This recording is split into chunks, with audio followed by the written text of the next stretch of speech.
नमस्कार दोस्तों, एक बार फिर से आप सभी के अपने YouTube चैनल जीपी जानकारी में आप सभी का स्वागत है।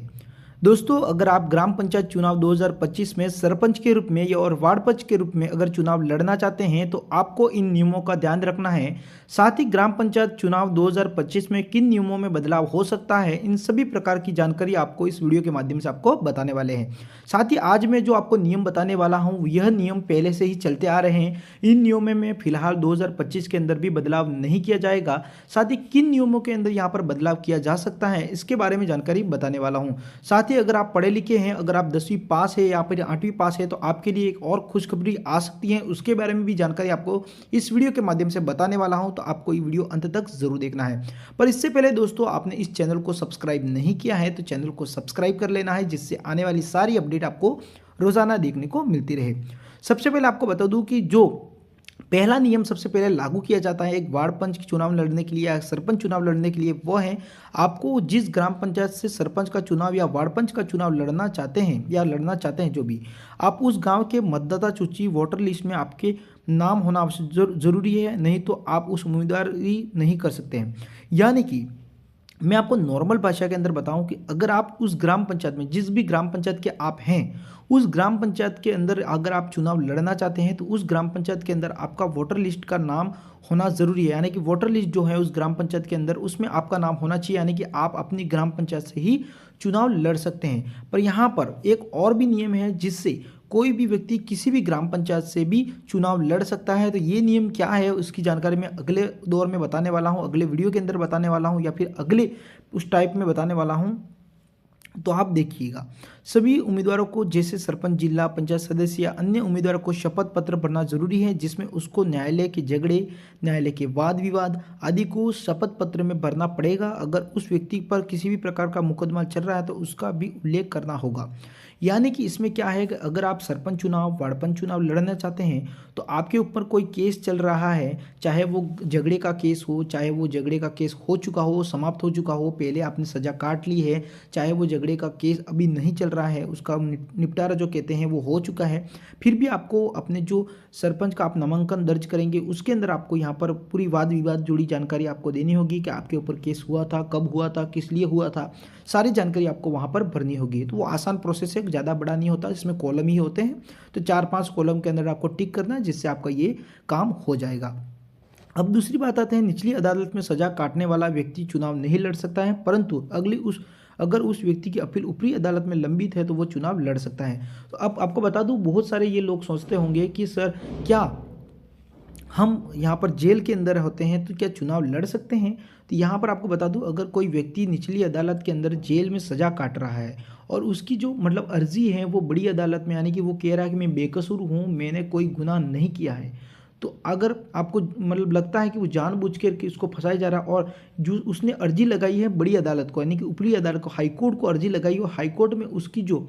अपील है उसको ले लिया गया है, उसने कहा है कि भाई, तो वो अदालत जो है वो जांच कर रही है, तो आप उस चुनाव को लड़ सकते हैं। अगर आप उस चुनाव जीत जाते हैं और आपको अपील करने के बाद अपील भी आपकी लंबित हो जाती है, यानी कि आप भी उस केस को जीत जाते हैं, तो आपका चुनाव निरस्त नहीं किया जाएगा, आप उस पोस्ट पर रहेंगे, आप सरपंच बन सकते हैं, उसमें कोई प्रकार की कोई प्रॉब्लम नहीं है।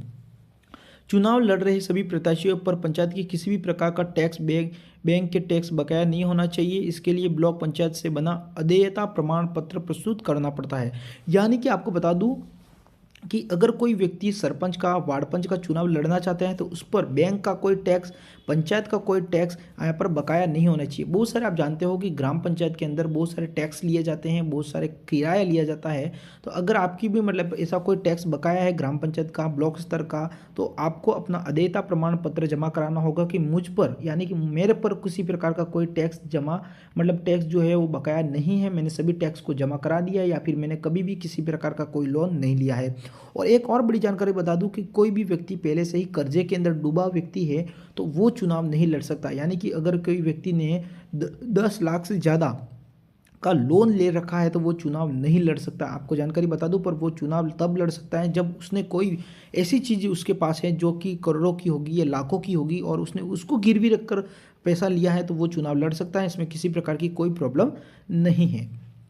प्रस्ताव के हस्ताक्षर फर्जी पाए जाने पर या प्रस्ताव के मुकर जाने पर आपका नामांकन निरस्त हो सकता है एवं जुर्माना तथा जेल भी हो सकती है। दोस्तों अब प्रस्तावक क्या है, मैंने आपको बताया था मैं अगली दौर में आपको बताऊंगा, अगला दौर मतलब वीडियो के आगे में बताऊंगा, ऐसा मैंने कहा था। तो आपको बता दूं, अगर आप किसी और ग्राम पंचायत से चुनाव लड़ना चाहते हैं तो एक प्रस्तावक होना जरूरी है। अब प्रस्तावक क्या है, मान लीजिए आप एक ग्राम पंचायत से हैं और 20 ग्राम पंचायत से आप चुनाव लड़ना चाहते हैं, तो 20 ग्राम पंचायत का कोई व्यक्ति आपको कहेगा कि तू जो भी है मतलब कहेगा कि तू भाई मेरे यहाँ पर चुनाव लड़ ले और चुनाव लड़कर जीत जा, यानी कि वो प्रस्तावक कहेगा कि तू यहाँ पर चुनाव लड़ सकता है या आप यहाँ पर चुनाव लड़ सकते हो, ऐसा वो आपको कहता है।